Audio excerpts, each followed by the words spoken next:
KaraokeBooks. Pride and Prejudice. Written by Jane Austen. Audiobook. Chapter 52. Elizabeth had the satisfaction of receiving an answer to her letter as soon as she possibly could.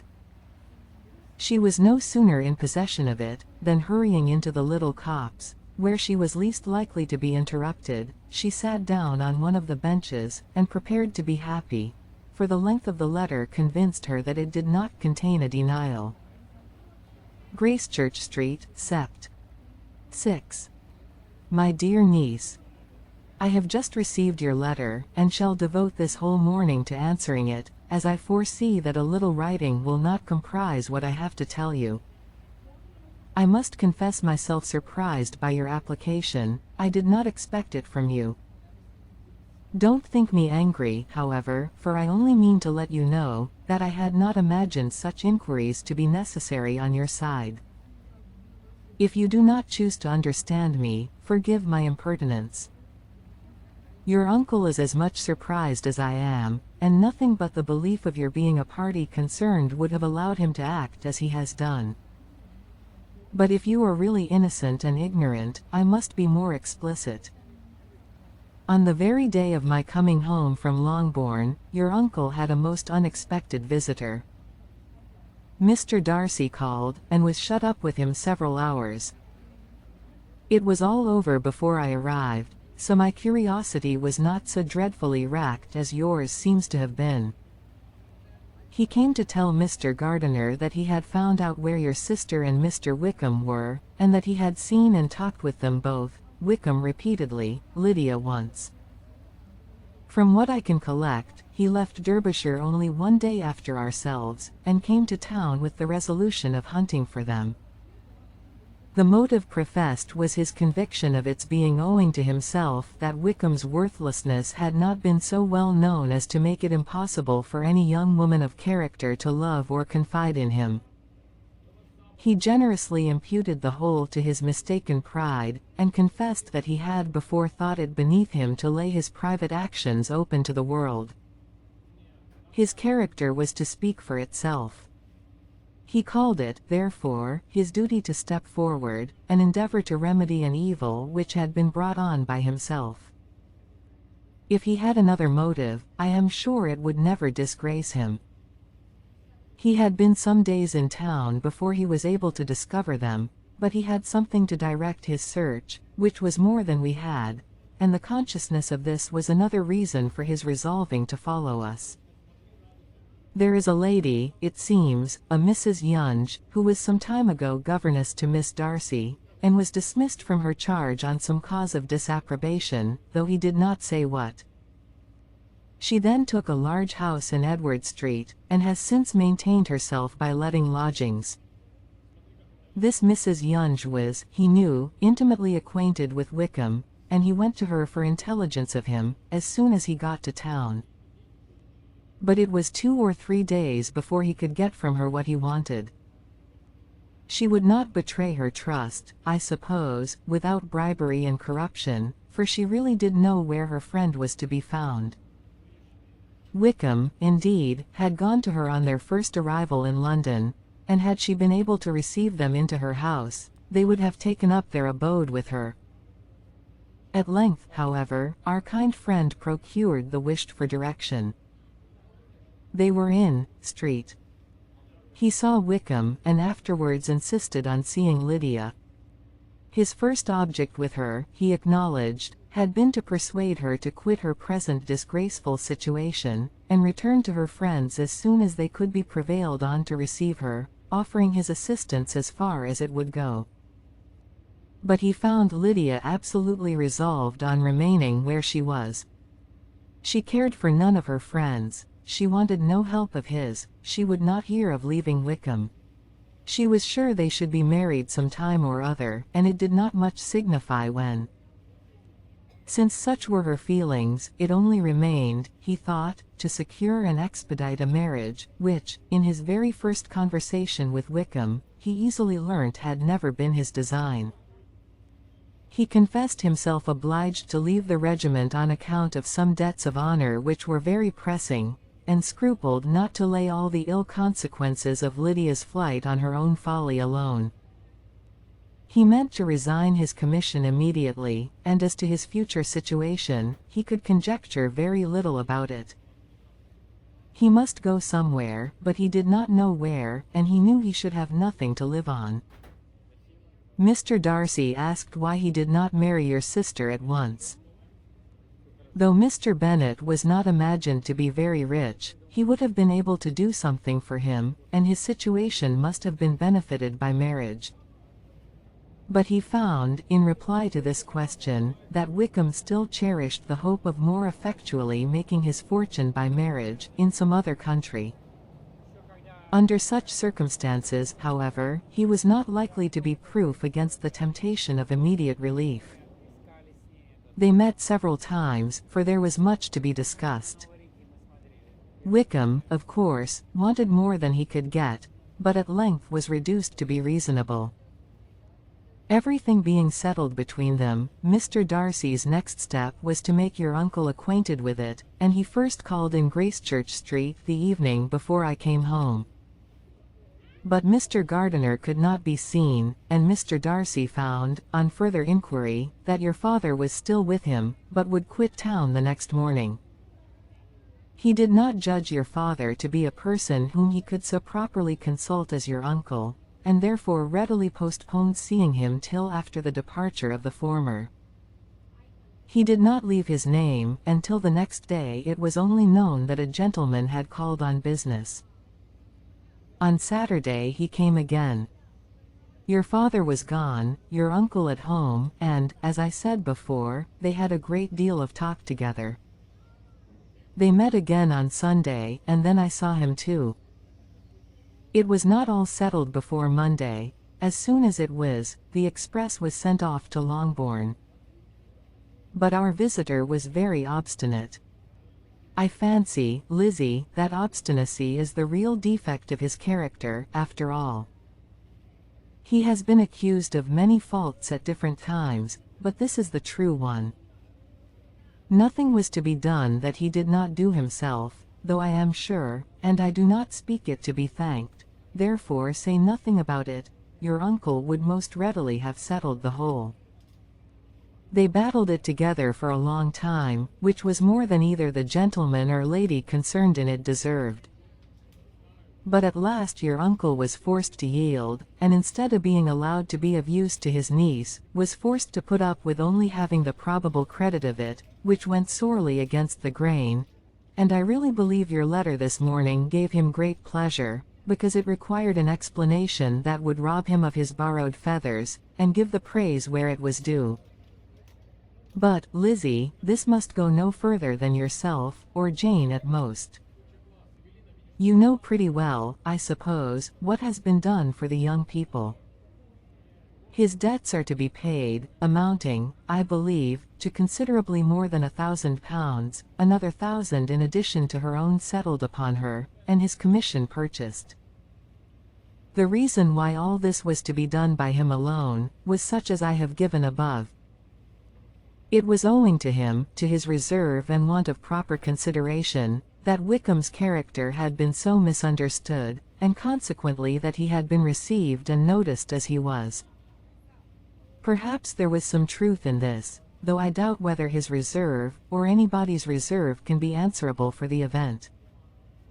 But in spite of all this fine talking, my dear Lizzie, you may rest perfectly assured that your uncle would never have yielded, if we had not given him credit for another interest in the affair.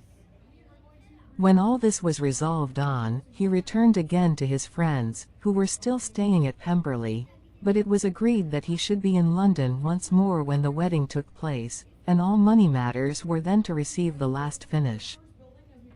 I believe I have now told you everything. It is a relation which you tell me is to give you great surprise. I hope at least it will not afford you any displeasure. Lydia came to us, and Wickham had constant admission to the house. He was exactly what he had been when I knew him in Hertfordshire, but I would not tell you how little I was satisfied with her behavior while she stayed with us, if I had not perceived, by Jane's letter last Wednesday, that her conduct on coming home was exactly of a piece with it, and therefore what I now tell you can give you no fresh pain. I talked to her repeatedly in the most serious manner, representing to her the wickedness of what she had done, and all the unhappiness she had brought on her family. If she heard me, it was by good luck, for I am sure she did not listen. I was sometimes quite provoked, but then I recollected my dear Elizabeth and Jane, and for their sakes had patience with her. Mr. Darcy was punctual in his return, and, as Lydia informed you, attended the wedding. He dined with us the next day, and was to leave town again on Wednesday or Thursday. Will you be very angry with me, my dear Lizzie, if I take this opportunity of saying, what I was never bold enough to say before, how much I like him? His behavior to us has, in every respect, been as pleasing as when we were in Derbyshire. His understanding and opinions all please me. He wants nothing but a little more liveliness, and that, if he marry prudently, his wife may teach him. I thought him very sly, he hardly ever mentioned your name. But slyness seems the fashion. Pray forgive me, if I have been very presuming, or at least do not punish me so far as to exclude me from P. I shall never be quite happy till I have been all round the park. A low phaeton with a nice little pair of ponies would be the very thing. But I must write no more. The children have been wanting me this half hour. Yours, very sincerely, M. Gardiner. The contents of this letter threw Elizabeth into a flutter of spirits, in which it was difficult to determine whether pleasure or pain bore the greatest share. The vague and unsettled suspicions which uncertainty had produced, of what Mr. Darcy might have been doing to forward her sister's match, which she had feared to encourage, as an exertion of goodness too great to be probable, and at the same time dreaded to be just, from the pain of obligation, were proved beyond their greatest extent to be true. He had followed them purposely to town, he had taken on himself all the trouble and mortification attendant on such a research, in which supplication had been necessary to a woman whom he must abominate and despise, and where he was reduced to meet, frequently meet, reason with, persuade, and finally bribe the man whom he always most wished to avoid, and whose very name it was punishment to him to pronounce. He had done all this for a girl whom he could neither regard nor esteem. Her heart did whisper that he had done it for her.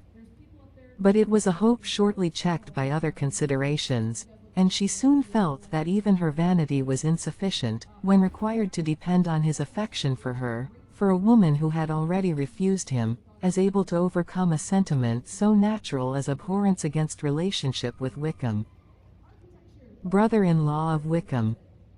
Every kind of pride must revolt from the connection. He had, to be sure, done much.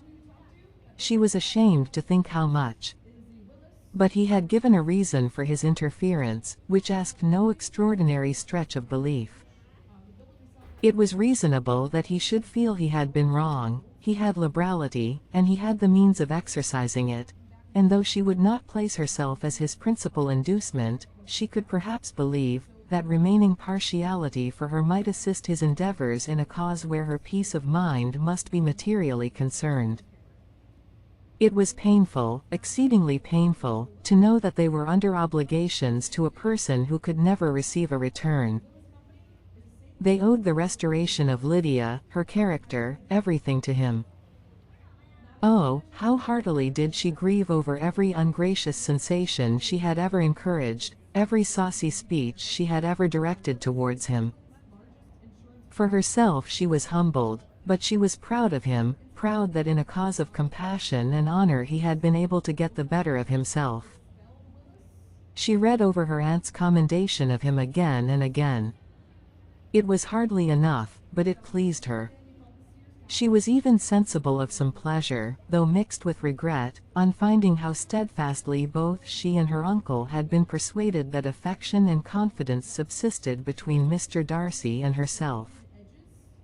She was roused from her seat and her reflections by someone's approach, and, before she could strike into another path, she was overtaken by Wickham. "I am afraid I interrupt your solitary ramble, my dear sister," said he, as he joined her. "You certainly do," she replied with a smile, "but it does not follow that the interruption must be unwelcome. I should be sorry, indeed, if it were. We were always good friends, and now we are better." "True. Are the others coming out?" "I do not know. Mrs. Bennet and Lydia are going in the carriage to Meryton. And so, my dear sister, I find, from our uncle and aunt, that you have actually seen Pemberley." She replied in the affirmative. "I almost envy you the pleasure, and yet I believe it would be too much for me, or else I could take it in my way to Newcastle." "And you saw the old housekeeper, I suppose?" "Poor Reynolds, she was always very fond of me. But of course she did not mention my name to you." "Yes, she did." "And what did she say?" "That you were gone into the army, and she was afraid had not turned out well. At such a distance as that, you know, things are strangely misrepresented." "Certainly," he replied, biting his lips. Elizabeth hoped she had silenced him, but he soon afterwards said, "I was surprised to see Darcy in town last month. We passed each other several times. I wonder what he can be doing there." "Perhaps preparing for his marriage with Miss de Bourgh," said Elizabeth. "It must be something particular to take him there at this time of year." "Undoubtedly. Did you see him while you were at Lambton? I thought I understood from the gardeners that you had." "Yes, he introduced us to his sister." "And do you like her?" "Very much. I have heard, indeed, that she is uncommonly improved within this year or two. When I last saw her, she was not very promising. I am very glad you liked her. I hope she will turn out well." "I dare say she will. She has got over the most trying age." "Did you go by the village of Kimpton?" "I do not recollect that we did. I mention it because it is the living which I ought to have had. A most delightful place. Excellent parsonage house. It would have suited me in every respect." "How should you have liked making sermons?" "Exceedingly well.